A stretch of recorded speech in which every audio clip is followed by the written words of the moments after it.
घर दीवारों से नहीं, उसके अंदर रहने वाले लोगों से बनता है। लेकिन क्या हो जब घर के लोग ऐसे हो। सारा दिन खाती रहती हो, सोती रहती हो, कोई काम नहीं है तुम्हारे पास। ऊपर से बहू के आ जाने के बाद तो तुम और निकम्मी हो गई हो। दिखावे के लिए हाथ में माला पकड़ ली है, बाकी कोई काम नहीं करती। अरे कैसी बात कर रहे हैं?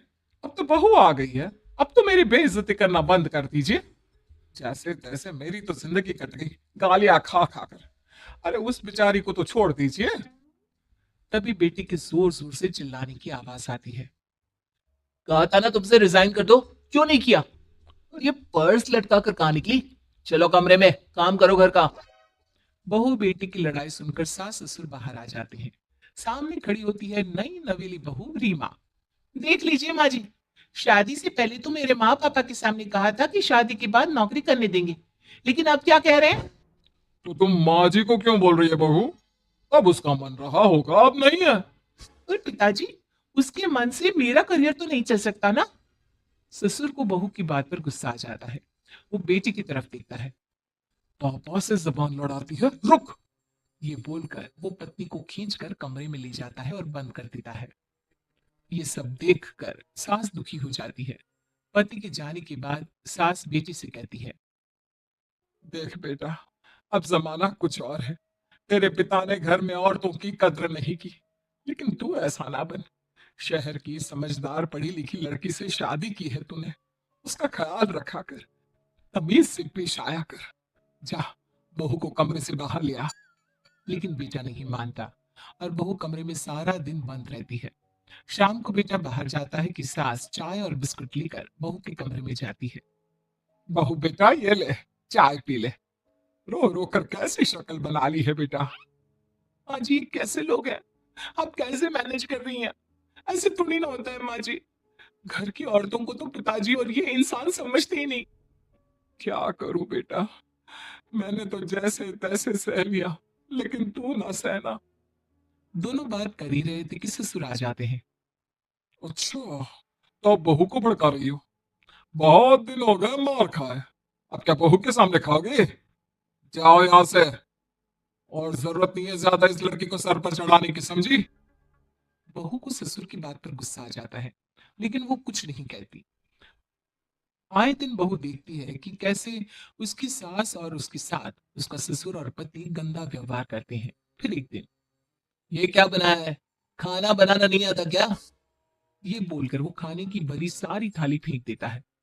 अरे बेटा कोई बात नहीं, शांत हो जा, मैं अभी बाहर से कुछ मंगवा देता हूँ। हाँ पापा ऑर्डर करिए, ऐसे खाने से तो पेट भरने से रहा। वैसे खाना तुमको बनाना आता नहीं और बाहर जाकर नौकरी करना चाहती हो। और तुम जैसे को तो पूछते भी नहीं है बाहर। बहू को पति की बात पर गुस्सा आता है, तभी सास बोल पड़ती है।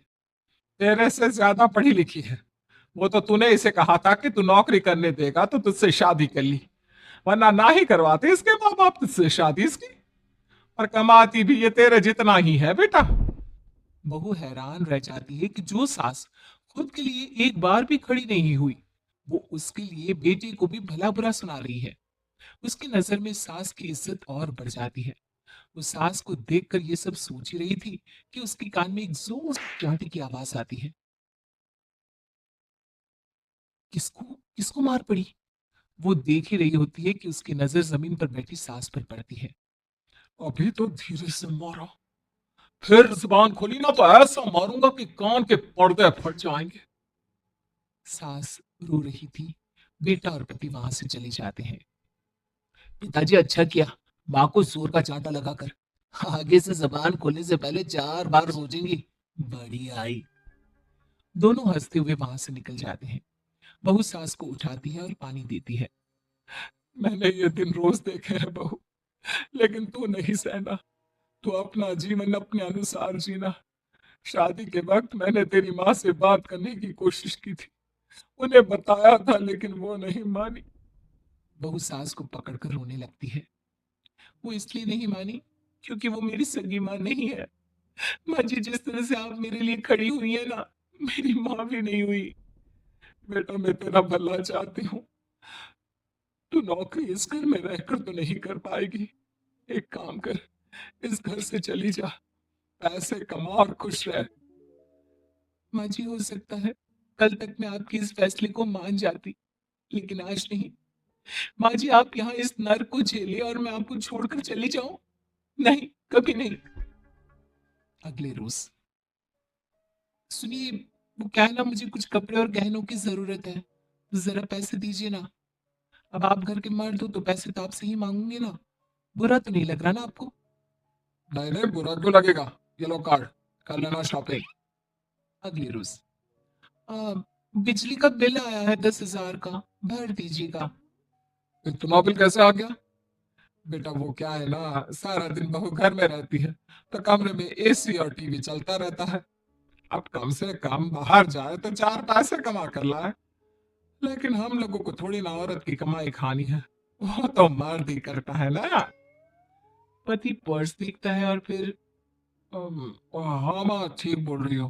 खैर चलता हूँ, ऑफिस का वक्त हो गया है। पति ऑफिस से पिता को फोन करता है। पापा, घर के खर्चे तो बढ़ते ही जा रहे हैं, ऊपर से महंगाई आप देख रहे हैं। मैं सोच रहा हूँ क्यों ना मीना को नौकरी के लिए हाँ कर दूं, चार पैसे ही लाएगी ना घर में। वो तो तू ठीक बोल रहा है, लेकिन ये औरत की जात, कल को चार पैसे कमाने लगे तो यह नहीं कि सर पर चढ़कर नाचे। हाँ पिताजी, बात तो सही है। वो तो आप है जो माँ को मुट्ठी में रखा है, वरना मेरी वाली तो। खैर, सोचते हैं इस बारे में। शाम को पूरा परिवार साथ बैठा होता है। वो कल पनीर की सब्जी बनानी है, तो थोड़े पैसे देकर जाना। और हाँ, कीर्तन भी रखा है संडे को, उसके लिए सामान की लिस्ट बना दी है, ले आना। पापा को दे दो, वो ले आएंगे। अरे पापा कहाँ से ले आएंगे, मेरे पास नहीं है पैसे वैसे। लो, पैसे ही नहीं है? मेरे पापा की जेब तो हमेशा नोटों से भरी रहती है। बेटा, लक्ष्मी को जो पूछता है ना, उसके पास लक्ष्मी रहती है। जो घर की औरतों को मारे पीटे, वो भला कैसे लक्ष्मी का लाभ ले सकता है। वाह वाह, क्या बात है, तो जबान खुल रही है तुम्हारी। लगता है भूल गई पुरानी मार और डांट क्या। हाँ माँ जी, शांत हो जाइए। मैं नहीं देख सकती आपको मार खाता, और फिर हो सकता है कि मैं आपको बचाने आऊं तो ये भी मुझे मारे। ठीक है बहू, मैं कुछ नहीं कहती, तो ये लिस्ट बस दे दे, मैं चलिए आराम करने। फिर अगले रोज, सुनिए जी, वो मायके जाना है। वो क्या है ना, शादी के बाद से गई नहीं, तो ट्रेन की टिकट बुक करवा देना। तो मैं भी तो साथ जाऊंगा ना तुम्हारे। तो ठीक है, फिर फ्लाइट की ही टिकट करवा दीजिए। वो क्या है ना, अच्छा थोड़ी ना लगता है आप पहली बार मेरे साथ जा रहे हो और हम ट्रेन से चले। ठीक है ना? पति ऑफिस जाता है, जहाँ उसका दोस्त कहता है, अरे क्या हो गया यार, परेशान सा दिख रहा है। तेरी तो नई नई शादी हुई है, भाभी परेशान कर रही है क्या? अरे नहीं यार, तू तो जानता है थोड़ी सी कमाई में घर चलाना मुश्किल हो रहा है।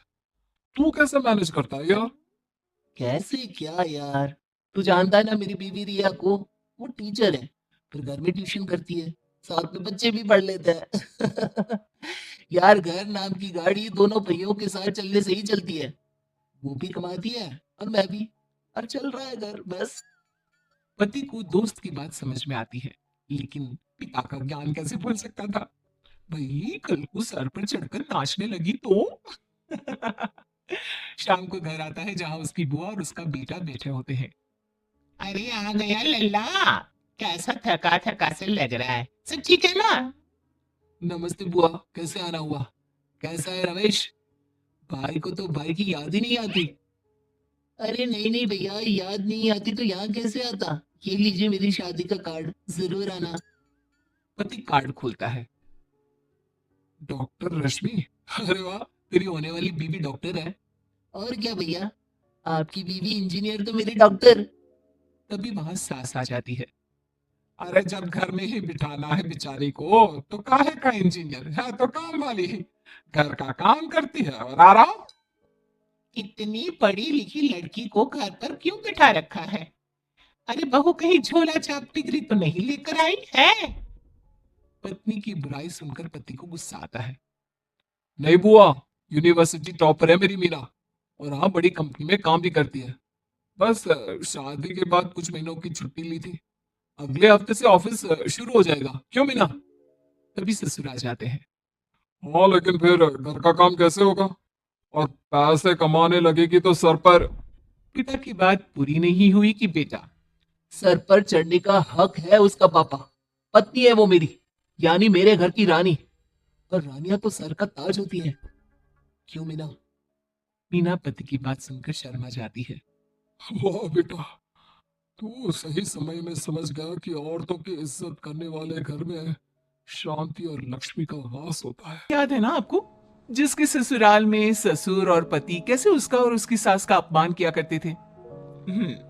वैसे तो मीना को नौकरी की इजाजत मिल गई थी, लेकिन मीना ये क्या है? खाना अभी तक नहीं बना। कब से मैं यहाँ बैठा हूँ कि नाश्ता कर लूं? बस 2 मिनट, वो ऑफिस की एक ईमेल करनी है। तभी ससुर जी आ जाते हैं। मैं कहता था जिस दिन ये फीमेल ईमेल करने लगेगी घर नहीं चलने वाला। तभी सास हाथ में नाश्ते की प्लेट ले आती है। ये लो, सभी उपमा खाओ। गर्मा गर्म स्वादिष्ट उपमा देखकर, वाह माँ जी, 2 मिनट में ये कमाल, क्या बात है। वो आता है ना रेडी टू ईट वाला पैकेट, वही बनाया है। स्वाद बता बहू कैसा है? कल तक जो बीवी पति के नाम से ही कांपती थी, बहू के आ जाने के बाद कैसे उड़ रही है, ये देखकर ससुर जी को आ जाता है गुस्सा। हाँ हाँ, पैसे तो पेड़ पर उगते हैं ना, या तेरा बाप दे जा रहा है जो बैठे बैठे पैसे खर्च कर रही है? अरे जरा शरीर चला लिया कर, वरना पता है ना जब मेरा हाथ पड़ेगा तो कैसे काम करती है तू। बहू बेटे के सामने खुद का अपमान सास बर्दाश्त नहीं कर पाती और रोती हुई कमरे में चली जाती है। क्या पापा, क्या जरूरत थी माँ से ऐसे बात करने की? सुबह से कुछ नहीं खाया है, अब जब खाना आया तो रुला दिया आपने। चलिए देखते हैं माँ कहाँ गई। मेरी जूती भी ना जाए उस पागल औरत को देखने। अरे क्या गलत कहा मैंने? बस यही ना कि भाई पैसे बचाओ। अरे कमाने बाहर निकले ना तब पता चले कि कैसे हड्डी गल जाती है। बात तो सही कह रहे हैं पिताजी, माँ को तो बस पैसे उड़ाना आता है। अरे पर माँ ने तो सबके लिए नाश्ता ही बनाया था ना, कौन सा खुद के लिए गहने खरीदी थी। खैर, बहू समझ जाती है कि सारा मामला कमाई का ही है, क्योंकि सास कुछ करती नहीं, कुछ कमाती नहीं, तो ससुर जी उन पर हावी रहते हैं। फिर क्या था, अब थी बारी बहू की। माँ जी, दरवाजा खोलिए, देखिए मैं उपमा लेकर आई हूँ, गर्मा गर्म खा लेते हैं। सास कमरा खोल देती है। सामने खड़ी होती है बहू, हाथ में उपमा की प्लेट लेकर। बहू सास की सूजी आंख देखकर समझ जाती है कि मामला गड़बड़ है। वो बात पलटते हुए कहती है, माँ जी वो आपकी काली साड़ी पर काला ब्लाउज है ना, वो प्लीज मुझे दीजिए। मुझे कल ना काली साड़ी पहनी लेकिन कोई ब्लाउज ही नहीं है। सास बहू की बात में अपना गम भूल जाती है। हाँ हाँ बहू, क्यों नहीं, वो तो मैंने अपने हाथों से डिजाइन किया था। चल अभी निकाल कर देती हूँ तुझे। सास बहू को ब्लाउज निकाल कर दे देती है। फिर अगले रोज, माँ जी आज तो ऑफिस में कमाल ही हो गया, पता है क्या, सारी सहेलियों ने घेर लिया, पूछ रही थी ब्लाउज कहाँ से खरीदा। मैंने भी बोल दिया मेरी सास ने सिलाया, वो भी खुद डिजाइन करके। ये तो वही बात हो गई कि झोला छाप डॉक्टर की दवाई काम कर गई। अरे बहू, ये तो बस ऐसे ही बना दिया था। लेकिन माँ जी आपको पता है, ये देखिए 2 लोगों ने तो मुझे कपड़ा भी दे दिया और नाम भी, सेम टू सेम डिजाइन का ब्लाउज बना दो, और बदले में ये 2000 रुपए। हाथ में 2000 देखकर सास की तो आंखें फटी की फटी रह जाती है। अरे बहू, ये तो कमाल ही कर दिया। ये काम तो मैं कल तेरे ऑफिस जाने से पहले ही खत्म कर दूंगी। सच्ची माँ जी, कैसे, इतनी जल्दी? अरे बहू, वो बस नाप है ना, उसी के आकार का काट काट कर डिजाइन ही तो देना है। ये तो मेरे बाएं हाथ का खेल है। अगले रोज बहू ऑफिस जाती है और फिर शाम को 2 ब्लाउज ले आती है। अरे बहू, क्या बात है, लेकिन इसकी डिजाइन। बहू फोन में सास को डिजाइन दिखाती है। अरे ये तो बच्चों वाला डिजाइन है, रुक अभी थोड़ी देर में ही दे देती हूँ। सास बहू को कपड़े सिल कर देती और बहू सास को रुपए। फिर एक रोज, माँ जी ये लीजिए कपड़े, लेकिन इसकी सिलाई मैंने ज्यादा ली है, तो क्या है ना हैवी काम है, तो मेहनत ज्यादा लगेगी ना आपको। अरे रहने देती बहू, मैंने कौन सी बुटीक खोली है। बहू को सास की बात में दम लगता है और वो कुछ सोचती हुई निकल जाती है। वो कमरे में बैठी होती है कि उसकी ससुर की जोर जोर से चिल्लाने की आवाज आती है। फिर फिजूल खर्ची, अरे तुम्हारे जैसी बेकार नाकाम काज करने वाली औरत कब पैसे की कीमत समझेगी? क्या जरूरत थी ये मशीन खरीदने की? अरे वो मैंने ईएमआई में ली है, आपको पता है ना कपड़े सिलने का कितना शौक है मुझे। हाँ तो क्या दर्जी बनोगी? लोगों को पकड़ पकड़ कर नाप लोगी? अरे कुछ तो शर्म करो। तभी बहू आ जाती है, उसके हाथ में चाबी होती है। माँ जी, ये चाबी मैंने चौराहे में आपके लिए बुटीक खोला है, पैसा लोन से लिया है तो काम करके आप चुका देना।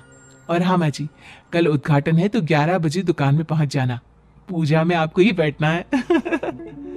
ये सुनकर ससुर जी आग बुबुला हो जाते हैं। कहीं नहीं जाएगी ये, इस घर की औरतें बाहर नहीं निकलती। तू तो इंजीनियर है इसलिए तुझे इजाजत दे दी, लेकिन ये तेरी सास 4 अक्षर नहीं आते इसको। अरे रहने दे, क्यों पैसा बर्बाद करवा रही है? सास को डांटने की आदत ससुर जी को जो लग चुकी थी, सास बहू की ओर देखती है। तो माँ जी, कल वक्त से तैयार रहना। ससुर जी, आप ही तो माँ जी को कहते थे ना उन्हें पैसे की कदर नहीं है, तो अब वो खुद ही कमाने जा रही हैं। अरे और क्या पापा, देखिए मीना ने कितना अच्छा बुटीक खुला है माँ के लिए। अरे रहने दो, ये कुछ नहीं कर पाएगी, गंवार कही की। ससुर की रजामंदी ना होने के बाद भी सास काम करती है, लेकिन ससुर भी ससुर होता है। एक रोज सास देर से घर आती है। कहाँ घूम रही थी? या कोई वक्त है घर आने का? घर का ठेका क्या आप मर्द लेंगे? अब लगोगी रसोई में, क्योंकि तुम्हारी बहू रानी भी नहीं आई अभी तक। पापा, आज बाहर से ही मंगवा लेते हैं। आज बहुत ज्यादा काम था, किसी की शादी का पूरा कपड़ा सिलना था। कल उन लोगों की ट्रेन थी, खुद बैठकर काम करवा कर गए हैं। बहू, ये पैसे हैं आज के गल्ले के, जरा संभाल ले। ससुर देख रहा होता है कि कैसे कल तक जिस औरत को वो बुरा भला कहकर डरा कर रखता था, वो आज उससे ज्यादा कमा रही है। देखते हैं कितना दिन कमाती है। ससुर अब रोज कोई ना कोई ऐसा काम करता जिससे सास का काम बंद हो जाए।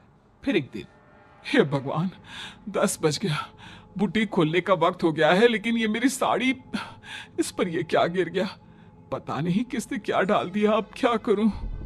सास दोबारा अलमारी से दूसरी साड़ी निकालती है, फिर उसे प्रेस करती है और किसी तरह बुटीक पहुंचती है जहां पहले से ही कस्टमर खड़े होते हैं। अरे क्या हो गया? लगता है काम चल गया तो मैडम के भाव बढ़ गए। पता है इस धूप में पिछले आधे घंटे से खड़े हैं, पता होता तो वो बगल वाली शॉप में ही दे देते। अरे अरे माफ करिएगा, वो क्या हुआ ना, तैयार होकर निकल ही रही थी कि साड़ी में सॉस गिर गया। दोबारा साड़ी चेंज की तो आप आई। ठीक है, लेकिन अब आ गई है तो जरा जल्दी से कपड़े दे दो, हमें जाना है। सास को कस्टमर की बात बुरी लगती है, लेकिन क्या करती, वो जल्दी से सभी को सारा सामान देकर विदा करती है। सारा दिन काम करती है। वो निकल ही रही थी कि एक कस्टमर आती है। जी वो मेरी साड़ी है ना शादी की, उसका लहंगा बनवाना है। हाँ हाँ क्यों नहीं, बनवा लो। शादी की साड़ी के साथ इमोशंस जुड़े होते हैं। बिल्कुल सही बोला आपने, परसों मेरी शादी की सालगिरह है तो जरा बना देना। अरे नहीं नहीं, इतनी जल्दी कहाँ तैयार होता है शादी का लहंगा, कम से कम 4 दिन तो। देखिए, आप 2 दिनों में जितना कमाती है ना, वो मैं आपको 1 दिन में दे दूंगी।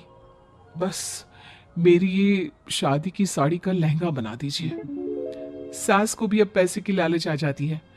वो सोचती है कि वैसे भी कोई अर्जेंट काम नहीं है तो वो मैनेज कर लेगी। अब ठीक है, नाप दे दीजिए। औरत नाप देकर वहां से चली जाती है। सास सोचती है कि घर जाकर रात में काम करेगी। ये सोचकर वो उस औरत की शादी की साड़ी घर ले आती है। वाह, अब काम घर पर भी ले आ रही हो। हाँ, लेकिन घबराइए नहीं, घर के काम में कोई असर नहीं होगा। सास घर का काम करती है, बहू के साथ खाना बनाती है, खिलाती है, और फिर क्या बात है सासू माँ, बड़ी जल्दी जल्दी काम कर रही हैं आज। सास बहू को सारी बात बताती है। क्यों माँ जी, इतनी भी क्या मेहनत करना? अरे बात सिर्फ पैसे की नहीं है, बल्कि उस बेचारी औरत की इमोशंस की भी थी। ये उसकी शादी की साड़ी है ना। ससुर पास खड़ा सब सुन रहा था।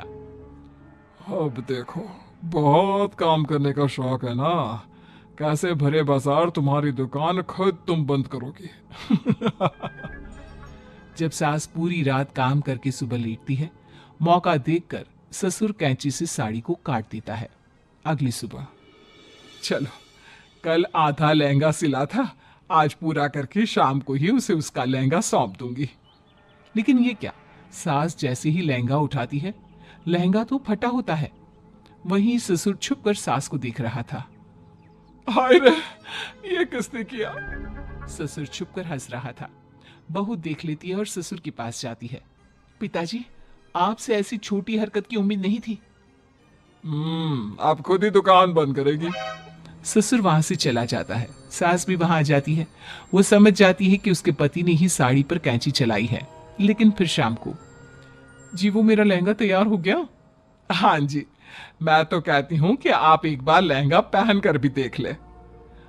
औरत लहंगा पहन कर आती है और खूब खुश हो जाती है। अरे ये लहंगा है ना अंकल जी कमाल का, आंटी जी ने बनाया है, बिल्कुल लेटेस्ट डिजाइन। औरत सास को ढेर सारे पैसे देकर चली जाती है। लेकिन मैंने तो ये औरतों का फैशन है, कहीं से सिल दो या कहीं से काट दो, फैशन ही होता है। चलिए शाम का खाना मेरी तरफ से, आज आपका जन्मदिन है ना, रिटर्न गिफ्ट तो बनता ही। ठीक से ही चल रहा था। मतलब अब सास और बहू दोनों कमा रही थी, खुद की जिंदगी जी रही थी, मिलजुल कर रह रही थी। लेकिन कहते हैं ना, दुख के दिन नहीं टीके तो सुख के दिन कैसे। अरे मंगलू, कहाँ है? कितने दिनों से गांव नहीं आया माँ की खोज खबर लेने। तभी मीना आ जाती है। अरे दादी साहब, कैसे आना हुआ, बताया नहीं हम स्टेशन आ जाते। ये बोलते हुए मीना अपनी दादी सास के पैर छूने के लिए झुकती है कि दादी सास जोर की लात मारती है। बड़ी आई, कैसे आना हुआ? मेरे पति का मकान है ये, और तेरे बाप ने क्या दिया जो तू पूछ रही है, हैं? और ये क्या पहना है? न साड़ी न सर पर पल्लू, बात बात पर जबान खुलती है। दादी सास बोलना रोक ही नहीं रही थी। मीना को गुस्सा आने ही वाला होता है कि उसकी सास आ जाती है। क्या बात है मीना, कौन चिल्ला रहा है? मैं हूँ मंगलू की दुल्हन। बहुत चपर चपर कर रही है ये मीना बहू, इसकी जुबान पर लगाम लगवा ले। मम्मी जी, मेरी बहू बहू है, घोड़ा थोड़ी ना है जो लगाम लगवा दूं। तभी वहां मंगलू यानी कि मीना का ससुर आ जाता है और मीना की सास को एक जोर का तमाचा लगा देता है। वाह, जुम्मा जुम्मा 2 दिन हुआ नहीं कमाना शुरू किया, मेरी माँ के सामने होशियार बन रही है। मैंने बुलाया है माँ को, ये रहेंगी तो कम से कम इस घर की औरतें औकात में रहेगी। अरे जब से कमा रही है सर पर चढ़कर नाच रही है। चिंता न कर मंगलू, मैं आ गई हूँ ना, दोनों को लाइन में लगा कर रखूंगी। दोनों बहू ने मेरे मंगलू की जिंदगी खराब कर रखी है। तभी वहां पोता यानी कि मीना का पति आ जाता है। पोता जो कि दादी का दीवाना था। दादी, दादी मुझे क्यों नहीं बताया कि आप आने वाले हैं? मैं गांव आ जाता कार लेकर आपको लेने। अरे तू तो जानता ही है, कार में बैठ नहीं पाती। पता नहीं, बहुत दिनों से लग रहा था कि तू और मंगलू परेशान है। आज मन नहीं माना तो आ ही गई मैं। देख यहाँ आकर पता लग रहा है। क्या पता लग रहा है दादी? यहाँ तो सब ठीक है, किसी को कोई परेशानी नहीं है। क्यों माँ, क्यों मीना, क्या हो गया? इन दोनों को क्यों परेशानी होगी? इन लोगों ने तो परेशान करके रखा है। माँ और मीना के बारे में कैसी बात कर रहे हैं पापा? क्या हो जाता है आपको रह रहकर? तू तो खाना बना बना कर बेशर्म हो गया है, लेकिन मैं नहीं। मेरी माँ आ गई है अब इस घर में, अब यहाँ सब वैसे ही रहेंगे जैसा मैं चाहता हूँ। देख मंगलू, तेरी बहू काम करती है तो मुझे कोई लेना देना नहीं है, लेकिन मेरी बहू कोई दर्जी का काम नहीं करेगी, साफ साफ बोल रही हैं। लेकिन दादी साहब, वो तो बहुत अच्छा बुटीक चला रही हैं। बहुत अच्छा चला रही है, लेकिन हम लोगों ने अपने घर की बहू से ना काम नहीं करवाना। अरे इसके बाप को शादी के वक्त ही बोल दिया था, और इसके बाप जिन्होंने दहेज में एक साइकिल दी थी ना, किसे हाथ जोड़कर कह रहा था, मेरी बेटी आपके घर आ गई, इससे सौभाग्य कुछ नहीं। अब देखो इसकी बेटी, बहू आ जाने के बाद सर पर चढ़ रही है मेरे मंगलू के। मीना जो कि सास की बुराई सुनकर परेशान हो जाती है। दादी सा छोटा मुंह बड़ी बात। लेकिन क्या पिताजी ने आपको बताया नहीं? सासू माँ ने अपने पैसे से ससुर जी के जन्मदिन में कार दी थी। ससुर जी इतने साल से स्कूटर से जाते थे, अब कार से जाते हैं। क्यों ससुर जी, बताया नहीं आपने?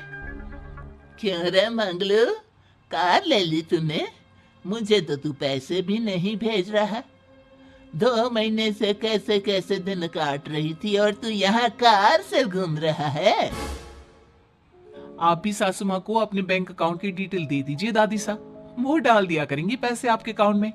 क्यों सासू माँ?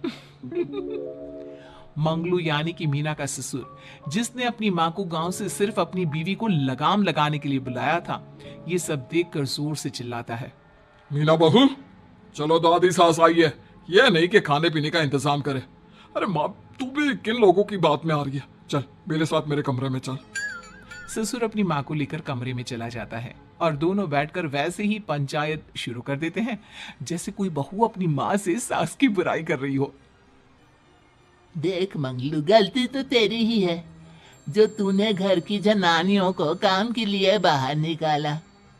दूसरे तेरे पापा को देखा था, कभी मुझसे फालतू बोलते। अरे मरते दम तक तेरा बाप मेरी मुट्ठी में रहा है, यही सिखाया था मैंने तुझे। क्या बोलूं माँ, जब से ये मीना बहू घर आई है ना, इसने घर का सारा इतिहास भूगोल बदल कर रख दिया है। उस तितली से तो मैं बाद में निपटूंगी, पहले तेरी वाली को तो ठीक कर दूं। अरे बहू क्या आ गई, खुद को टाटा अंबानी समझने लगी है। माँ देख, जो भी हो, इस बात को याद रखना कि हमारे घर की परंपरा क्या है। औरतों का औकात में रहना जरूरी है। अरे बहू के साथ मिलकर माँ ये बहुत उड़ती रहती है। बेटा देख, गलती तो तेरी भी है, क्यों तूने इसे काम करने की छूट दी? मारना भी कम कर दिया है तूने इसे, वरना पहले आती थी तो बहू का कोई ना कोई हिस्सा सूजा हुआ या काला ही दिखता था। देखकर तसल्ली मिलती थी कि तूने कंट्रोल कर रखा है। इस बार तो काला और सूजा छोड़, अच्छी खासी चमकती दिख रही है ये। अब क्या बताऊं माँ, गलती तो हो गई है। हाँ, वो कार देखकर पिघल गया होगा ना तू। अरे बेटा, औरतों को मुट्ठी में रखा कर। शान की साइकिल ज्यादा अच्छी कुत्ता बनकर कार चलाने से, समझा? मीना का ससुर अपनी माँ की बात को सुन रहा था। बस माँ, जो गलती हो गई मिट्टी डाल उस पर। अब बस तू ना घर पहले जैसा करके जाना। ये सब ना बहू का किया धरा है, समझी? मतलब बहू को ठीक करना है तो बहू की बहू को लगाम लगाना होगा। ठीक है। दोनों माँ बेटा बातें करके सो जाते हैं। सोने के बाद अगली सुबह मंगलू की बीवी यानी कि मीना की सास, माँ जी उठिए, ये लीजिए गर्म पानी और ये दातुन। चलिए तो याद रहा तुझे, वरना मैंने तो सोचा था कि बहू के चक्कर में पागल ही हो गई होगी बिल्कुल। अरे बहू के चक्कर में पागल होने का क्या मतलब होता है माँ जी? उसने मुझे मेरे पैरों पर खड़ा होना सिखाया है। मैं तो कहती हूँ उसके जैसी मेरी बेटी होती ना तो शायद मैं बहुत पहले जीवन का मतलब समझ चुकी होती। तो दादी सास को समझ में आ जाता है कि सारा मामला मीना पर जाकर ही ठीक होगा। वो सोच लेती है कि अपनी बहू को छोड़कर पहले मीना को सही करना है। फिर अगले रोज, अरे मेरे पोते के पास तो मेरे पास बैठने का वक्त भी नहीं है, हैं? अरे कैसी बात करती है दादी, तेरे लिए तो मैं नौकरी भी छोड़ दूं। नौकरी नहीं, तू ना बीवी छोड़ दे, खुश हो जाऊंगी मैं। नीरज हैरान हो जाता है कि उसने तो मजाक किया था। दादी ये क्या बोल रही है? कैसी बात कर रही हो दादी? मीना ने तो सारा घर संभाला हुआ है। पहले तो घर गिरा जा रहा था ना। तेरी मीना के आने के पहले ना घर में चूल्हा जल रहा था, ना कोई रोटी खा रहा था। क्यों? नीरज को दादी बीवी के खिलाफ खूब कान भरती है। तू सही कह रही है दादी, औरत पैर की जूती और हाथ की मुट्ठी में ही ठीक लगती है। मीना ने ना सिर्फ घर का माहौल बिगाड़ा, माँ को भी पिताजी की इज्जत करनी छुड़वा दी। अब ठीक बोल रहे हो, घर को बिगाड़ने की मेन जिम्मेदार तो मीना ही है दादी। अभी उसे ठीक किए देता हूँ। तभी वहां पिता भी आ जाता है। देख बेटा, तो रोटी कम खाना मंजूर, लेकिन इन औरतों के आगे झुकना मंजूर नहीं। तेरी दादी ने घर की परंपरा बनाकर रखी, मजाल कि मेरा बाप मेरी माँ के सामने कुछ कह लेता। पर पापा, एक बात पूछनी थी। रहने बेटा, तू ना कंफ्यूज है जीवन में, तू ना कंट्रोल कर पाएगा अपनी जनाने को। मंगलू, मेरी तो टिकट ही करा दे गाँव की। तुम लोगों के घर तो मर्दों की कोई इज्जत ही ना है, और ये मेरे घर की परंपरा ना है, मैं चली। अरे नाना दादी, मैं तो बस देख अब मैं कैसे कंट्रोल करता हूँ इसे कल। फिर अगले रोज मीना ऑफिस के लिए तैयार हो रही थी कि देख मीना, आज मेरे दफ्तर से कुछ लोग खाने के लिए आ रहे हैं, तो शाम के खाने में। लेकिन आज तो मेरी मीटिंग है, फिर घर आने में मुझे देर हो जाएगी। तो मैं क्या करूं? बोला ना शाम को खाना बनाना है तो बनाना है, समझी? मीना को पति की बात अजीब लगती है, पर वो दादी सास के सामने कोई भी ड्रामा क्रिएट करना नहीं चाहती थी। ठीक है, मैं शाम को जल्दी आ जाऊंगी। अच्छा, क्या खाना है प्लीज जल्दी से बता दीजिए। पर बेटा तू तो। बहू सास को चुप रहने का इशारा करती है, लेकिन पोते को तो लड़ना था। वो मीना पर जोर से चिल्लाता है।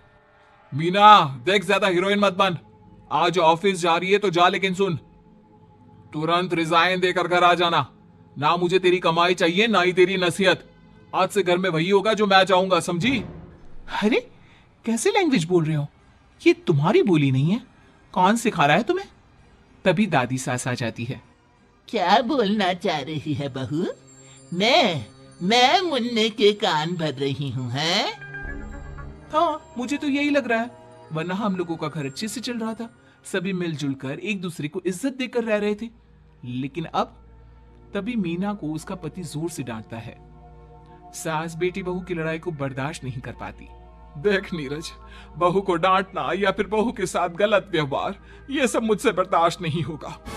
वाह रे वाह, सारी जिंदगी जो पति की डांट और मार खाती रही, अब बहू को थोड़ी सी डांट क्या पड़ी, गुस्सा आ गया। हाँ माँ, क्या हो गया? मैंने तो मीना को कहा कि देख नीरज, मेरी बहू को कुछ नहीं कहेगा तू। ये माँ ही होती है जो अपने बेटे को औरतों की इज्जत करना सिखाती है, लेकिन कोई औरत अपने बेटे से बहू को मारना या डांटना सिखाए तो ये शर्म की बात है। मैं नहीं चाहती कि तू औरतों की इज्जत ना करे, जबकि मैं खुद एक औरत हूं। दादी सास बहू की बात सुनकर शर्म से सर नीचे कर लेती है। सच कहा सासू माँ, एक रानी ही अपने बेटे को राजकुमार की तरह पालती है, जो दूसरी औरतों का सम्मान करे। काश दादी सास भी पिताजी को अच्छे संस्कार दे पाती। मीना की बात सुनकर दादी सास उन लोगों से माफी मांगती है। मैं समझ गई बहू, औरतों की बेइज्जती करने को घर की परंपरा समझती थी, झूठी शान समझती थी। वो सब गलत है। औरतों की इज्जत से घर में माँ लक्ष्मी और सरस्वती का वास होता है। लो भाई बब्बन, बन गई तस्वीर। जरा देखकर बताओ कैसी बनी है। अरे भाई मोहन, मेरी सलाह मानो तो तुम रहने ही दो। एक पेंटर बनना तुम्हारे बस की बात नहीं है। हाँ, तुमने सही कहा, मुझे भी कुछ ऐसा लगता है। आज शाम की गाड़ी से मैं शहर वापस जा रहा हूँ, कुछ जरूरी काम आ गया है। शहर से वापस आने के बाद तुमसे मिलता हूँ। मोहन अपने घर के दरवाजे पर ताला लगा देता है और वहां से चला जाता है। फिर उसी रात अचानक तेज हवाएं चलने लगती हैं। चारों तरफ डरावना माहौल बन जाता है। तभी मोहन की बनाई हुई पेंटिंग की वो औरत एक खतरनाक चुड़ैल में बदल जाती है और पेंटिंग से बाहर आ जाती है।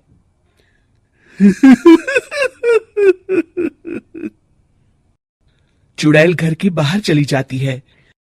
वहीं दूसरी तरफ दो चोर लाला सुखीराम के घर से चोरी करके भाग रहे होते हैं। दोनों भागते भागते गांव के चौराहे के पास पहुंच जाते हैं। तभी अचानक वो चुड़ैल उन दोनों के सामने आ जाती है।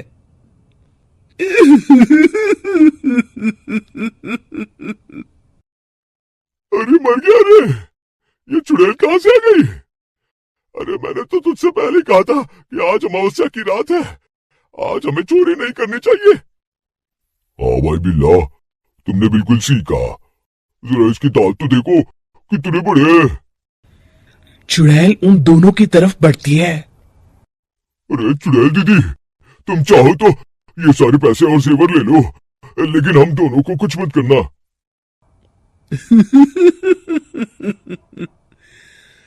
पैसे और जेवर के लालच में तुम इंसान बिकते हो, हम चुड़ैल नहीं।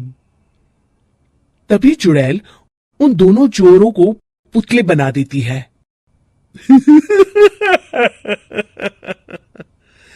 मैं किसी को नहीं छोड़ूंगी, अब कोई मुझसे नहीं बच सकता।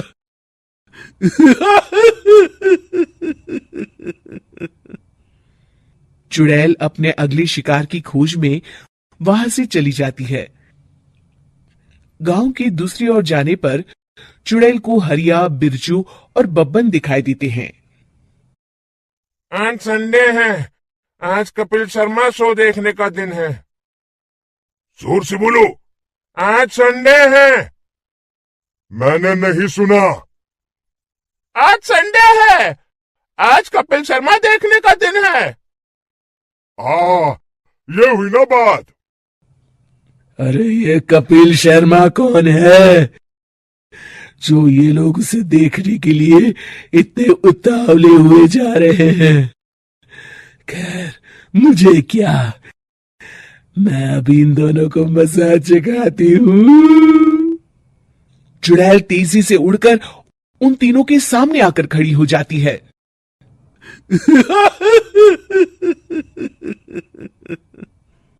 कपिल शर्मा शो बाद में देखना, पहले मुझे देख लो। बब्बन चुड़ैल को देखते ही पहचान जाता है।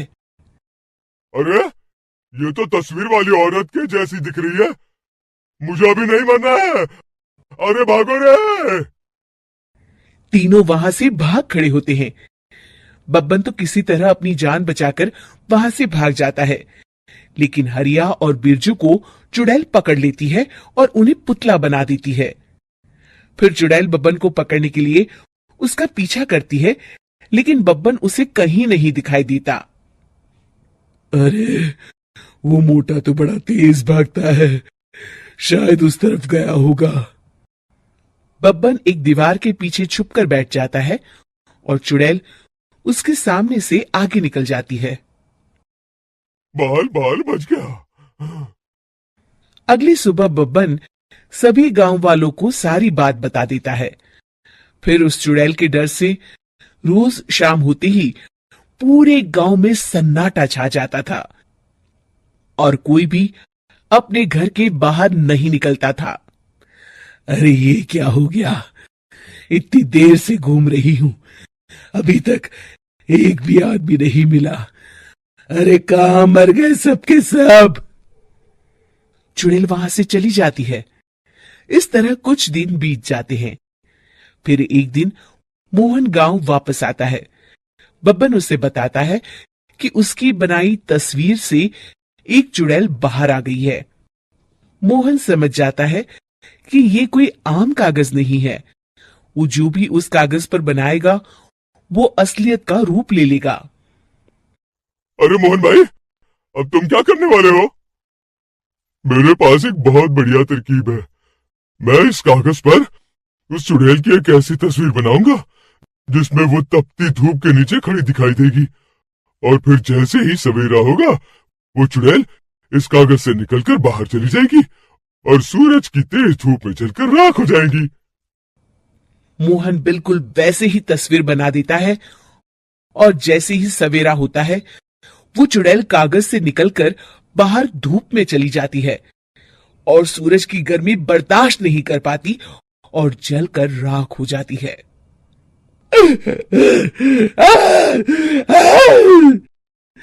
ये मुझे क्या हो रहा है? मैं सूरज की रोशनी बर्दाश्त नहीं कर सकती। मेरा पूरा शरीर जल रहा है। और इस तरह चुड़ैल के जलते ही पुतले बने सभी लोग पहले की तरह इंसान बन जाते हैं। बहुत ही सुंदर गांव था जिसमें कई लोग प्रेम और मोहब्बत से रहते थे। एक औरत बाहर से आकर बहुत बड़ा बंगला बनाकर उसमें रहने लगती है। वह औरत देखने में बहुत ही खूबसूरत थी, साथ ही दिल की भी बहुत अच्छी थी। वह गरीबों की भी मदद किया करती थी। उसका नाम सरिता था, लेकिन लोगों ने उसका नाम परी रख दिया था। पड़ोस ही में चमन नाम का एक आदमी रहता था, जो बहुत ही गरीब था। उसके घर उसकी बेटी की शादी थी। चमन परी के घर जाता है, दरवाजे की कुंडी खिटखिटाता है। अरे चमन, सुबह सुबह क्या हुआ? अरे परी जी, क्या आप मेरी थोड़ी सी मदद कर सकते हैं? बताओ चमन जी, अगर मुझसे हो सकेगी तो जरूर मैं आपकी मदद करूंगी। परी जी, मेरी बेटी की शादी है। मेरी बेटी के लिए कपड़े और कुछ शादी की चीजें लाने की जरूरत है, लेकिन मेरे पास पैसे नहीं है। महेश पैसे तो दे रहा है, लेकिन बहुत ज्यादा ब्याज पर दे रहा है। इतना मैं कैसे वापस दे पाऊंगा? बस पैसों की जरूरत है, लो ले जाओ ये पैसे। और भी जरूरत पड़े तो फिर भी ले जाना, और जब आपके पास पैसे आ जाए तो मुझे वापस कर देना। चमन पैसे लेकर अपने घर चला जाता है। परी लोगों की मदद करने में पीछे नहीं हटती थी, लोगों की भरपूर मदद किया करती थी। लेकिन एक बात में वह मदद नहीं कर पा रही थी। उसी गांव में नदी के किनारे आए दिन लाश मिला करती थी। अरे ये हो क्या रहा है? हर 2 दिन पर हमें यहाँ से लाश मिलती है। हमें इसका जल्दी पता लगाना होगा। सारे लोग जमा होते हैं। थोड़ी देर बाद सारे लोग चले जाते हैं। फिर अगली रात एक आदमी सड़क से गुजरता है। भैया, अरे भैया मेरी तरफ देखो तो। डर क्यों रहे हो? मुझे तो आपकी मदद चाहिए। इधर तो आइए। नहीं, हम किसी की मदद नहीं करते हैं। मुझे घर जाने दीजिए। अरे मुझे घर जाने दीजिए। वो आदमी चलने लगता है। एक बार तो मेरी तरफ देखिए, शायद आपका इरादा बदल जाए। नहीं, हमको नहीं देखना। हमको माफ कीजिए, मुझे जाने दो। मैंने कहा ना मेरी तरफ देखिए, समझ नहीं आता?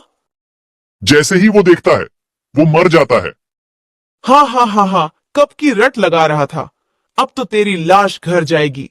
अगर एक बार मेरी तारीफ कर लेता तो मैं जिंदा छोड़ देती। उसके बाद चुड़ैल उसको नदी के किनारे डाल देती है। अगले दिन सुबह सुबह रीना रोती हुई आती है। सारे लोग जमा हो जाते हैं। क्या हुआ रीना, क्यों रो रही हो? मेरे पति महेश रात को घर नहीं आए। चलो हम उस नदी के पास जाकर देखते हैं। सारे लोग नदी के पास जाते हैं। साथ में परी भी आती है। अरे महेश को किसने मारा? मुझे तो लगता है कोई हमारे गांव को नुकसान करने के लिए ये सब कर रहा है, ताकि लोग गांव छोड़कर चले जाएं। जल्दी उसका पता लगाना होगा। अरे अब मैं छोड़ूंगा नहीं। मैं पता लगा कर रहूंगा कि ये सारा कौन कर रहा है। अगले दिन राहुल गांव के रास्ते निकलता है। तभी आवाज आती है। एक बात सुनो। सुनो भैया, क्या आप मेरी मदद कर सकते हैं? कौन है तू? इससे क्या फर्क पड़ता है कौन हूं मैं? अच्छा, तुम ही हो जो लोगों को मार डालती हो। हाँ हाँ हाँ, मैं ही हूं जो लोगों को मार रही हूं। तुम क्या कर लोगे?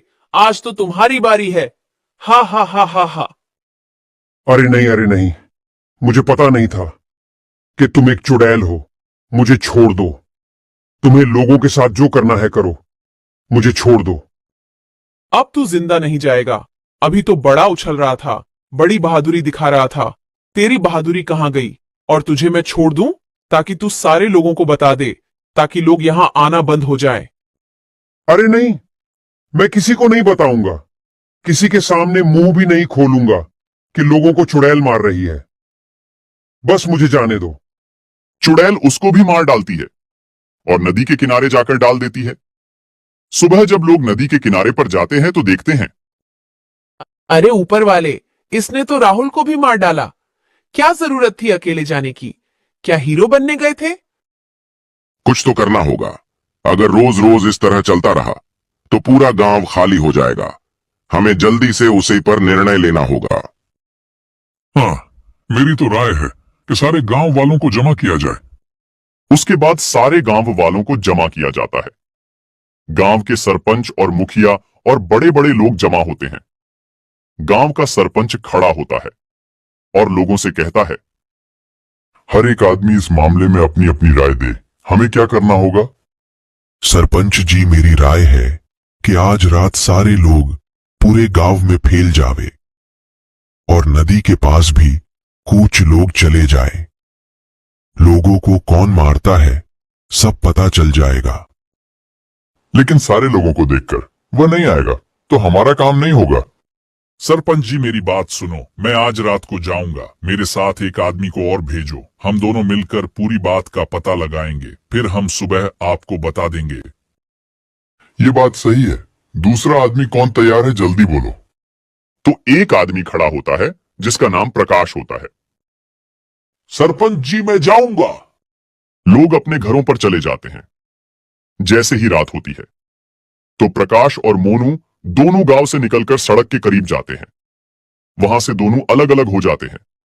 जैसे ही प्रकाश थोड़ा आगे जाता है तो आवाज आती है, अरे सुनो, मेरी तरफ एक बार तो देखो। अरे चुड़ैल, तू ही लोगों को मारती है। हा, मैं ही मारती हूँ, आज तेरी बारी है। प्रकाश फौरन वहां से दौड़ता है। प्रकाश फौरन मोनू को बुलाता है। मोनू जल्दी मेरी तरफ आओ, यहां चुड़ैल रहती है। अरे प्रकाश क्या हुआ? अरे भाई देखो उधर दूर, जो अभी औरत नजर आती है वही चुड़ैल बनकर आई थी। चलो उधर जाकर देखते हैं। जैसे ही वह दोनों चुपके से देखते हैं तो प्रकाश कहता है, अरे ये तो परी है, परी। ये दोनों आदमी भागकर गांव आ जाते हैं। फिर वह दोनों अपने अपने घर चले जाते हैं। जैसे ही सुबह होती है वह दोनों सरपंच के पास जाते हैं। फिर सारी बात सरपंच को बताते हैं।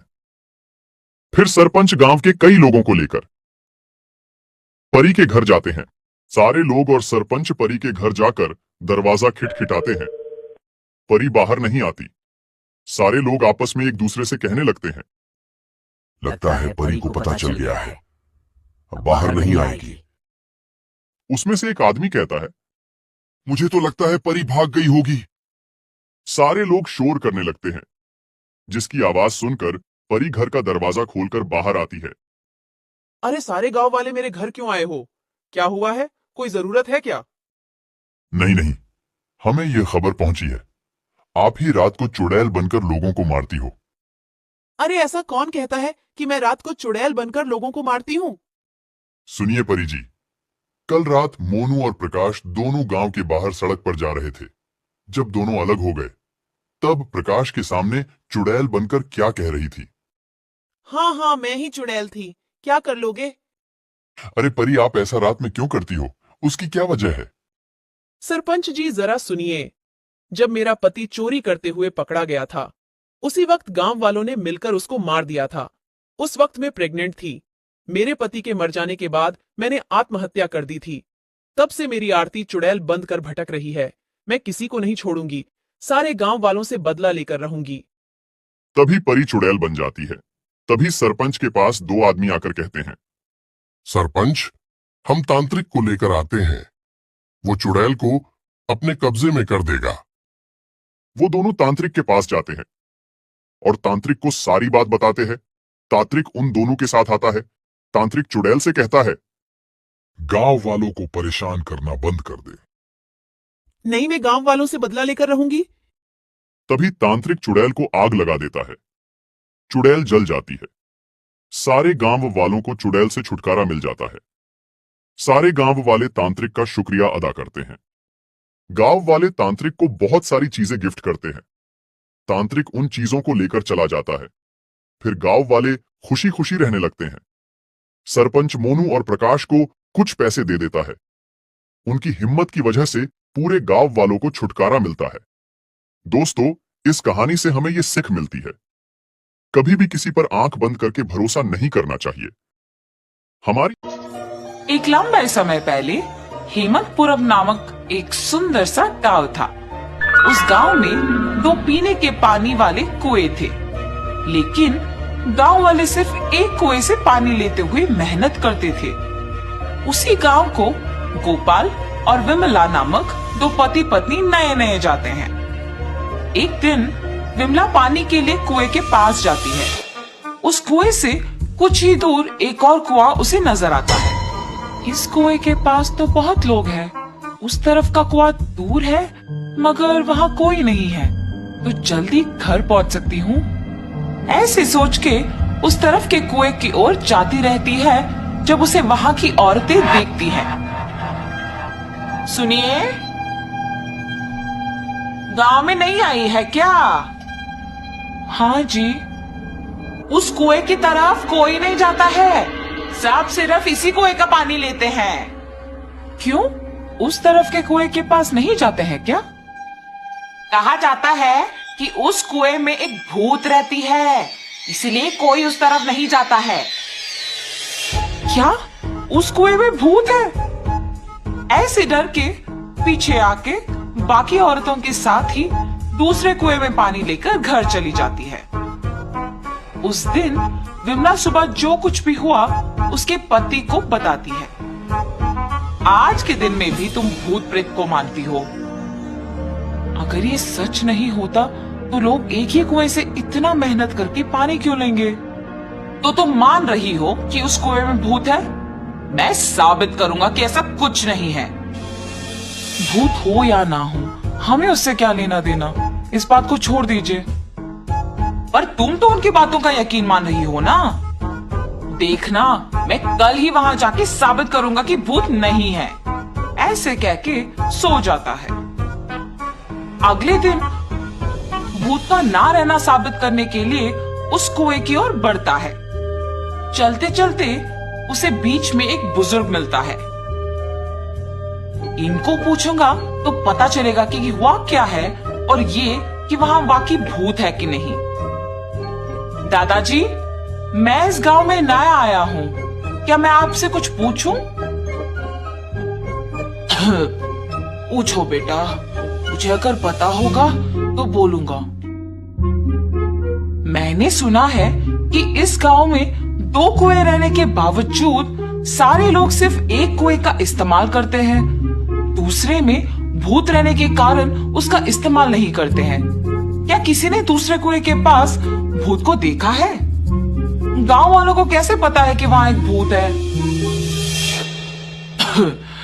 सच में उस कुएं में एक भूत का रहना मेरे बचपन में एक दोस्त ने देखा था। भूत को देखने पर इतना डर गया था कि 1 महीना वो घर से बाहर ही नहीं निकला। गांव वालों को जब इस बात का पता चला तब से उस कुएं के पास कोई नहीं जाता है। हाँ, तो क्या सच में उस कुएं में एक भूत है? इस बुजुर्ग की बातें सुनकर तो मुझे भी लग रहा है कि शायद वहां एक भूत है। ऐसे सोचते हुए उस कुएं के पास जाता है और वहां रुकता है। हाँ, भूत के बारे में सोचते हुए मैं तो भूत के ही पास आ गया। बाप रे, अब क्या करूं? गोपाल, गोपाल। हाँ, यहाँ तो कोई नहीं है। मुझे ऐसा क्यों लगा कि कोई मुझे बुला रहा है? मैंने ही तुम्हें बुलाया गोपाल। ऐसे उसके सामने आके खड़े होती है। आंखें लाल और दिखने में भयानक थी। उसे देख गोपाल बहुत डर जाता है। अगर इस भूत को मेरा नाम कैसे पता है? मैं तो इस गांव में नया आया हूं ना। कौन हो तुम? तुम्हें मेरा नाम कैसे पता है? मुझे तुम्हारे बारे में सब कुछ पता है। तुम इस गांव में नए आए हो ना? कृपया मुझे कुछ मत करो, मैं यहाँ से चला जाऊंगा। मुझे देखने के बाद अब कहाँ जाओगे? ऐसे जोर से कहने पर डर के मारे गोपाल पीछे मुड़े बिना भागते हुए घर पहुंच जाता है। अरे क्या हुआ जी, आप ऐसे क्यों हैं? उस कुएं में एक भूत है, मैंने उसे देखा है और डर से भागते हुए यहाँ आ गया। ऐसे वो भूत देखने के कारण कुछ दिन घर पे ही रहता है। मैंने ही कहा था कि भूत नहीं है और मैं खुद अब भूत को देख के डर के मारे घर पे ही रह रहा हूँ। लेकिन मुझे उस भूत को वहां से भिजाना होगा और सबका डर मिटाना होगा। उस कुएं के पानी का तब ही उपयोग कर सकते हैं उस भूत के पास वापस जाने के लिए डर तो लग रहा है, मगर उसे भिजाने के लिए तो जाना ही पड़ेगा। ये फैसला करके उस कुएं के पास जाता है। हाँ, तुम वापस आए हो? मुझे देख के डर नहीं लगता? हैं, तुम्हें देख के क्यों डरूं? तुम्हें तो मैं डराऊंगा। मुझे और डर? मुझे देख के सब डरते हैं और तुम मुझे डराओगे? ये कह के जोर से हंसती है। तुम ये सोच के हंस रही हो कि मैं अकेले आया हूं ना? देखो अब मैं तुम्हें क्या करता हूं। मुझे कोई कुछ नहीं कर सकता। क्या तुम्हें कोई कुछ नहीं कर सकेगा? एक बार इस कुएं में झांक के कहो वो बात है? उस कुएं में क्या है? ऐसे कह के उस कुएं में झांकती है। उसके खुद का परछाई देख ये सोचकर डर जाती है कि वहां एक और भूत है। कौन हो तुम? इस कुएं में कैसे आए हो? अपने आप की बातें सुनने पर उसे लगता है कि सच में वहां एक भूत है और ये भी उस भूत ने उसको वापस जवाब दिया। तुम्हारी इतनी हिम्मत, मुझे ही वापस जवाब दे रहे हो? देखा ना तुमने, मैंने ही उस भूत को वहां बंद कर दिया ताकि वो उस कुएं से बाहर ना निकले। तुम्हारा भी यही हाल करूंगा मैं। हाँ, अगर इस आदमी ने उस भूत को मेरी जानकारी के बिना इस कुएं में बंद कर दिया तो ये सामान्य आदमी नहीं है और ये भूत तो मुझे ही जवाब दे रही है। मुझे भी अगर उस कुएं में बंद कर देगा तो बहुत भुगतना पड़ेगा। कुछ भी करके यहाँ से बाहर निकालना होगा। मुझे भी उस भूत की तरफ मत फंसाओ। मैं यहाँ से दूर चली जाऊंगी। आइंदा कभी इस कुएं के पास नहीं आऊंगी। मुझे छोड़ दो। ऐसे वो भूत वहां से चली जाती है। दूसरे कुएं के पास मौजूद गांव वाले ये सब देख के बाकी लोगों को बोलते हैं। गांव वाले सारे गोपाल की बुद्धि का अभिनंदन करते हैं। तब से गांव वाले पीने के पानी के लिए दोनों कुओं का उपयोग करते हुए खुशी से जीते हैं। उस घर की चौकीदारी अंजया नामक एक बूढ़ा आदमी करता था। अंजया अपने पोती सिरिशा के साथ रहता था। उन दोनों के अलावा और कोई नहीं था। अंजया बहुत मेहनत करता था। उम्र बढ़ने के कारण वो और कोई काम नहीं कर पाता था। लेकिन उस गांव के लोग अंजया के चौकीदारी के बारे में अजीब तरह की बातें करते थे। अरे अंजया, घर पे बैठो ना, कम से कम 4 लोगों के बीच में तो रहोगे। उस पुराने बंगलों के लिए क्या ही काम करोगे? भूत वूत घुस गया तो? अरे हम कहां भाग सकेंगे बाबू। ऐसे उसे सारे गांव वाले बहुत बुरा कहते थे। इतना ही नहीं, अंजया की पोती के साथ कोई नहीं खेलता था। आज तुम पाठशाला क्यों नहीं आई पूजा? तुम्हारे बगल में बैठने के कारण मेरी माँ बाप मेरा पाठशाला ही बदल दे रहे हैं। हाँ, कम से कम साथ में खेलेंगे ना। बाप रे, माँ मार ही डालेगी मुझे। ऐसे अपमानों के साथ ही अंजया और सिरिशा कई साल बिताते हैं। एक दिन जब अंजया अपमान सहन ना करने के वजह से रो रहा था, उसे बंगलो के अंदर से पायल की आवाज सुनाई देता है। अचानक उसे ऐसी आवाजें सुनाई देने पर तुरंत उठ के बंगलो की ओर देखता है। वो पायल की आवाज और कदम उसके ही ओर बढ़ते हुए सुन के कांपने लगता है। कांपते हुए अंजया को एक लड़की का आवाज सुनाई देता है। अंजया, मैं इसी घर का मालकिन गोपी लीला हूँ। इतने साल मेरे घर की देखभाल करने के लिए धन्यवाद। मुझे पता है कि तुम इस घर की चौकीदारी करने के लिए कितने अपमान सह रहे हो। माता, क्या आप सच कह रहे हो? लेकिन मुझे सिर्फ आपका आवाज सुनाई दे रहा है। आप दिख नहीं रहे हो। आप क्या भूत हैं? क्या आप मुझे मार देंगे? अंजया, नीचे तो देखो। ऐसे उस आत्मा के कहने पर जब वो नीचे देखता है तो सिर्फ उनके पैर दिखते हैं। वो पैर दिखने में बहुत ही सुंदर थे और पायल से सजे हुए थे, मगर सिर्फ उनके पैर दिखने के कारण अंजया दंग रह जाता है। डरो मत, मैं तुम्हें कुछ नहीं करूंगी। अच्छे लोगों को अच्छा करूंगी और बुरे वालों को सबक सिखाऊंगी। तुम दुखी हो, इसीलिए तुम्हारी मदद करने आई हूं। उसकी बातें सुनकर डर के मारे अंजया कहता है, माता, पहले से ही गांव में सारे लोग यही सोच रहे हैं कि हम में भूत घुसा है। लगता है कि आप वो बात सच करने वाली है। हमें आपकी सहायता की कोई जरूरत नहीं है, कृपया मुझे छोड़ दीजिए। ये कह के रोता है। जब वो आत्मा कहती है, ठीक है, मैं अपने पायल यहीं पे छोड़ रही हूं। ये अपने पोती को बांधो, सब अच्छा ही होगा।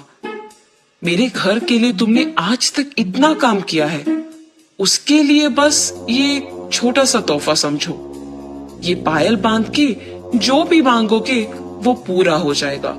भूलना मत। अपने पोती के साथ अब से खुश रहोगे। अब से यहाँ आके काम करने की जरूरत नहीं पड़ेगी तुम्हें। ऐसे उन पायल को वहां छोड़ के गायब हो जाती है।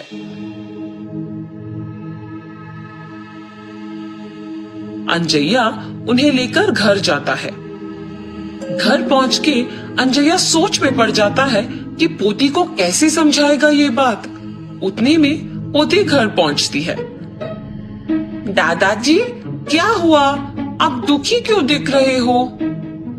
शिरीषा, मैं तुम्हें एक बात बताऊंगा, मगर तुम्हें डरना नहीं है, ठीक है?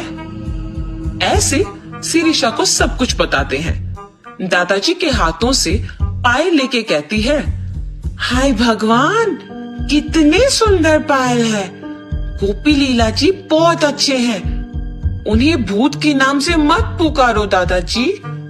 उन्होंने अगर इतना अच्छा तोहफा मुझे दिया तो ही सोचिए। ऐसे खुशी के साथ कहती है और अपने दादाजी से वो पायल बंधवाती है। बेटी शिरीषा, याद है ना, इन पायल को पहन के जो भी मांगो वो हो जाता है, इसीलिए ध्यान से रहना। सब कुछ पता होने के बावजूद शिरीषा बिना कोई डर के साहस के साथ उन पायल को बांध के पूरा घर चलती रहती है। उस रात को शिरीषा को खिला के सुलाने के बाद अंजया भी सो जाता है। शिरीषा पायल के सहारे उड़ते हुए नीचे का सारा धरती पूरा सुंदर दिखते हुए, उसके ही साथ सारे पक्षी उड़ते हुए बादल के बीच में से हंसते हुए खेलते हुए दिखाई देता है। कितना सुंदर सा भावना है। ऐसे सोचती ही है कि उतने में उसे गोपी लीला उसके ही जैसे पायल बांध के घर में दौड़ना दिख जाता है। गोपी लीला अपने पायल को छू के कुछ सोचती है और आंख खोलते ही उसके सामने एक बड़ा सा हाथी होता है। उस पे बैठ के उसके साथ कुछ बच्चों को भी बिठा के सैर करती है। शिरीषा इस सब का यकीन नहीं कर पाती है। अचानक जाग उठती है। ये सब मेरा सपना था। हाँ माँ, सच मान के डर गई। शिरीषा की बातें सुन के अंजया भी उठता है और तब जान पाता है कि क्या हुआ। ये सच है बेटी, वो पायल वाकई ही शक्तिशाली है। हमारे जीवन को बदलने के लिए, इतने साल के हमारे काम के लिए कृतज्ञ होके गोपी लीला जी ने इसे तोहफा के रूप में हमें दिया। अब ये तुम्हारे हाथों में है। तुम्हें जो मांगना है मांगो, लेकिन बुरा नाम मत लाना बस। अब सो जाओ बेटी, बहुत देर हो रहा है। अपने दादू के बताए बातों को ध्यान में रख के सो जाती है। अगले दिन पूरा गांव अकेले घूम के घर आती है। दादाजी, मेरा एक विचार है, क्यों ना हम इन पायल का उपयोग करके गांव के सारे मुश्किलों को दूर करें। तब हमारा गांव भी विकास पाएगा और उसी के साथ हमारा नाम भी। तब हम चारों में इज्जत से जी पाएंगे। ऐसे एक विचार के साथ शिरीषा उन पायल का उपयोग करना शुरू करती है। जैसे जैसे साल बीते वैसे वैसे वो उस गांव को एक शहर बना पाती है। एक समय में गांव का भला बुरा गोपी लीला ही देखती थी, मगर उनके चलने के बाद उन्हीं के दिए हुए पायल के सहारे शिरीषा उनकी आत्मा को शांति दिलाने के लिए उनके सारे ख्वाहिशों को पूरा करती है। इतना ही नहीं, अंजया के परिवार की सारी मुसीबतों को दूर करके शिरीषा के वचन के अनुसार ही सभी के समान जीते हैं। हर साल की तरह अमरपुर की भी यही कहानी है। इस बार भी इस गांव में एक बड़े मेले का आयोजन किया गया। अगले दिन मेला शुरू होने वाला था। हर बार की तरह नए नए झूले, खिलौने, मिठाई, चाट के गोलगप्पे भी अपनी दुकानें सजा रहे थे। लेकिन इस बार भी गांव के लोगों का ध्यान मौत के कुएं के खेल पर ही लगा रहा। इस खेल के प्रवर्तकों ने भी कोई कसर नहीं छोड़ी थी। चमन रिक्शे पर माइक लेकर अनाउंस कर रहा था, आ गया, आ गया, फिर एक बार सबका दिल जीतने वाला खेल आपके गांव में फिर आ गया है। अगर देर की तो समस्या गंभीर होगी, क्योंकि सारे खेल बिक जाएंगे तो टिकट नहीं मिलेगी। गांव में हर कोई जल्द से जल्द टिकट खरीदना चाहता था और खेल का पहला शो देखना चाहता था। अगले दिन खेल का पहला शो था, लेकिन उसी रात गांव में एक अजीब घटना घटी। जहां मौत का कुआं दिखाने की तैयारी की जा रही थी, तभी अचानक आधी रात के बाद वहां से मोटरसाइकिल की आवाज आने लग जाती है। अचानक बच्चा बोलता है, पापा, पापा, जागो, देखते नहीं, मौत के कुएं का खेल शुरू हो गया है, देखते नहीं। बेटे की आवाज सुनकर दोनों जाग जाते हैं। अरे क्या हुआ रमेश, इतनी रात को जाने की बात कर रहे हो? माँ, हमने तो उस मौत के कुएं का टिकट ले रखा है, देखते नहीं वो खेल शुरू हो गया है। मोटरसाइकिल की आवाज आ रही है ना। अभी रात है, वो खेल कल शाम से शुरू होगा। पर ये आवाज कैसी है मम्मी? अरे कुछ और आवाज होगी, चलो सो जाते हैं। रमेश सो गया, लेकिन जैसे जैसे रात बीत रही थी मोटरसाइकिल की आवाज बढ़ती जा रही थी। कुछ देर बाद मोटरसाइकिल की आवाज आनी बंद हो गई और वहां से एक महिला और बच्चे के रोने की आवाज आने लगी। वह आवाज गूंजी और उसके माता पिता जाग गए। इस बार उन दोनों ने भी उस आवाज को सुना। वे सभी बहुत डरे हुए थे। वे उस स्थान पर जाना चाहते थे, लेकिन वे हिम्मत नहीं जुटा पा रहे थे। अगली सुबह जब उन लोगों ने यह बात गांव वालों को बताई, तो किसी ने भी उनकी बातों पर ध्यान नहीं दिया, क्योंकि उनके अलावा किसी ने वह आवाज नहीं सुनी थी। शायद ऐसा इसलिए भी था क्योंकि उनका घर मेला के मैदान के पास ही था। उसी दिन शाम को महेश, उसके मम्मी पापा मेला देखने गए। चारों तरफ लोगों की भीड़ थी। कोई झूले पर बैठकर चिल्ला रहा था, कोई हाथ में नए नए खिलौने लिए मुस्कुरा रहा था, कोई जलेबियां देखकर लौट रहा था, कोई गोलगप्पे की दुकान पर गिने बिना गोलगप्पे खा रहा था। पर महेश को इंतजार था मौत के कुएं का। खेल शुरू होने पर भी काफी लोगों की भीड़ लग गई। लोग खेल शुरू करने के लिए कह रहे थे, तभी गाड़ी स्टार्ट करने की आवाज आई। गाड़ी चालक एक्सीलरेटर पर एक्सीलेटर बढ़ा रहा था। पूरे मेले में गाड़ी की आवाज गूंज रही थी। गाड़ी की आवाज से दर्शक उत्तेजित हो रहे थे। कई लोग सीटियां भी बजाने लगे। लेकिन इसी बीच लोगों ने देखा कि एक छोटी सी बच्ची मौत के कुएं में बैठी रो रही है। लोग चिल्लाने लगे, ये किसकी बच्ची है? इससे पहले कि कोई उस बच्ची को बाहर निकालता, लोगों ने देखा कि अचानक एक महिला भी कुएं के अंदर आ गई। उसका चेहरा काफी डरावना लग रहा था। वह लड़की जाकर उनकी गोद में बैठ गई। लोगों ने देखा कि जब वह रो रही थी तो उनकी आंखों से आंसू की जगह खून निकल रहा था। कुछ ही देर में दोनों उड़ते हुए बाहर आ गए। जिसने भी यह देखा वो जोर जोर से चिल्लाया, भूत, भूत, अरे भूत। यह बात उसके कर्मचारियों द्वारा मौत के कुएं के मालिक तक पहुंची तो वह बहुत क्रोधित हुआ और बोला, ये क्या बकवास है? और तुम लोगों ने कैसा भूत प्रेत लगा रखा है? सारा मेला लगा हुआ है क्या? यहाँ भूतों को रखा गया है? पर लगता है तुम लोग काम नहीं करना चाहते, बस मुफ्त के पैसे चाहिए। चलो अगले शो की तैयारी करते हैं। लेकिन अगला शो भी पूरी तरह खाली रहा, क्योंकि अफवाह फैल गई थी कि कुएं में भूत है। अब मालिक का गुस्सा 7वें आसमान पर पहुंच गया और उसने अपना गुस्सा अपने कर्मचारियों पर निकाला। उसी रात जब मालिक गहरी नींद में था तो उसने तेज रफ्तार से गाड़ी चलाने की आवाज सुनी। उस आवाज से उसकी नींद खुल गई। वह गुस्से से बुदबुदाने लगा। जैसे ही वह वहां पहुंचा, उसने जो देखा उसे अपनी आंखों पर विश्वास नहीं हुआ। उसने देखा कि एक आदमी लगातार मौत के कुएं में गाड़ी चला रहा था। उस आदमी ने अपना सर नीचे कर रखा था। मालिक ने उसे आवाज लगाई, लेकिन गाड़ी चालक ने कोई जवाब नहीं दिया। उधर ये आवाज आसपास के पूरे गांव को सुनाई दी। हर कोई सोच रहा था कि इतनी देर रात ये कैसी आवाज आ रही है। सबको डर लग रहा था। फिर भी कुछ लोग हिम्मत करके गांव में एक जगह जमा हुए। मेरी बात सुनो, हम सबको सरपंच के पास जाना चाहिए। सरपंच को लेकर मेले के मैदान में जाना चाहिए। राहुल की बात तो सही है, वैसा ही करना होगा। सारे लोग सरपंच के घर जाने लगे। सरपंच के घर के पास सारे लोग पहुंच गए। एक ने सरपंच को आवाज लगाई, सरपंच जी, अरे सरपंच जी। सरपंच बाहर आते हैं। अरे क्या हुआ? सारी बात सरपंच को बताते हैं। फिर सरपंच और सारे लोग मेले की तरफ निकलते हैं। साथ में रमेश और उसके पप्पा भी थे। सरपंच के साथ मेले में पहुंचे। वहां भी उन्होंने वही नजारा देखा जो मौत के कुएं का मालिक देख रहा था। वह आदमी अभी भी लगातार गाड़ी चला रहा था। तभी अचानक से वही महिला और बच्चा वहां आ गया। सारे गांव वाले उस महिला और लड़की को ध्यान से देख रहे थे। तभी गाड़ी सवार युवक के शरीर सिर से खून निकलने लगा। उसके खून से मौत के कुएं की पूरी दीवार लाल हो गई थी। कुछ देर बाद महिला और बच्चा इसी तरह रोने लगे। अब सभी ग्रामीणों की हालत खराब हो गई है। कोई नहीं समझ पा रहा था कि ये कौन लोग हैं। तभी मौत के कुएं का मालिक फिर चिल्लाया, सुन नहीं रहे हो? कौन हो? लोगों को क्यों डरा रहे हो? मेरे खेल को बदनाम क्यों कर रहे हो? जल्दी यहां से भागो। मालिक की बात सुनकर गाड़ी सवार सर उठाता है। उसे देखकर मालिक की आवाज लड़खड़ाने लगती है। पेंट भी गीली होने लगती है। अरे जानते हो ये कौन है?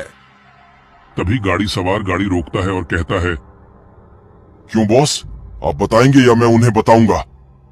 क्या बताऊं? मुझे कुछ नहीं पता। फिर विक्रम ने बताना शुरू किया। गांव वालों, मैं दुष्ट आदमी हूं। मेरे सीने में कलेजा नहीं है। मैं तो जानवर हूं। मेरा नाम विक्रम है। मैं पिछले साल तक इसके साथ काम करता था। आप जानते हैं कि मौत के कुएं में गाड़ी चलाना हर दिन मौत को गले लगाने जैसा है। मैं हर दिन अपनी और अपने परिवार की जान जोखिम में डालकर गाड़ी चलाता था, लेकिन उस दिन शायद मेरा दिन खराब चल रहा था। किसी और गांव में मेला लग रहा था। मैं अपना खेल दिखा रहा था कि अचानक गाड़ी की टक्कर हो गई और मेरा सर कुएं की दीवार से जा टकराया। खून लगातार बहता रहा और मैं बेहोश हो गया और फिर मेरी मौत हो गई। तो मैं मेरी शक्ल का भूत बन गया। मौत के बाद मेरी पत्नी और मेरी नन्ही बेटी के सामने जीवन बेहद मुश्किल हो गया था। एक दिन वह मालिक के पास गया और कुछ पैसे मांगे, लेकिन उसने मदद नहीं की और उसे भगा दिया। दोनों परेशान होकर बाहर चले गए। मेरी पत्नी ने दूसरी जगह काम करने की कोशिश की, लेकिन कोई काम नहीं मिला। लोग उसको कोई काम नहीं दे रहे थे। इधर उधर भटकते ही रह गए। खाने पीने की कोई चीज उनके पास नहीं थी।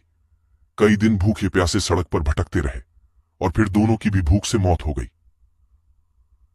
तुम गांव के लोग ही बताओ कि मेरा और मेरे परिवार का क्या कसूर था जिसकी सजा हमें मिली? अरे हम तो कलाकार हैं, यही तो रोजी रोटी है। पर कल कोई हादसा हो जाए तो मालिक हमें मरने के लिए छोड़ देता है। हम तो जिंदगी भर आपके सुख मनोरंजन के लिए काम करते हैं और बदले में हमें क्या मिलता है? विक्रम की बात सुनकर सारे गांव वालों ने मालिक को मारने के लिए घेर लिया। तभी मालिक चिल्लाया, अरे अरे छोड़ो, मुझसे गलती हो गई, मुझे माफ कर दो। हम आपको एक ही शर्त पर छोड़ेंगे कि आप यहां काम करने वाले लोगों को गारंटी देंगे कि अगर उन्हें कुछ हो गया तो आप उस परिवार को बेसहारा नहीं छोड़ेंगे। सारा खर्च उठाएंगे ताकि इनके परिवार को किसी तरह की कोई तकलीफ ना पड़े। अरे आजकल तो बीमा होता है, इन सब का बीमा क्यों नहीं करवाते? सरपंच जी, आज से ही इन सब का बीमा बनवा दूंगा और इनके परिवार की मदद भी करूंगा। उसके बाद सारे लोग मालिक को छोड़ देते हैं। सारे लोग मेले में घूमने लगते हैं। जीवित रहते हुए विक्रम अपने और अपने परिवार के लिए कुछ नहीं कर सके, लेकिन उनकी मृत्यु के बाद उन्होंने अपने साथियों का भविष्य सुरक्षित कर लिया। मेले में काम करने वाले लोग विक्रम का शुक्रिया अदा करते हैं और सरपंच का भी शुक्रिया अदा करते हैं। दोस्तों, इस कहानी से हमें यह सीख मिलती है कि हमेशा गरीब लोगों की मदद करनी चाहिए।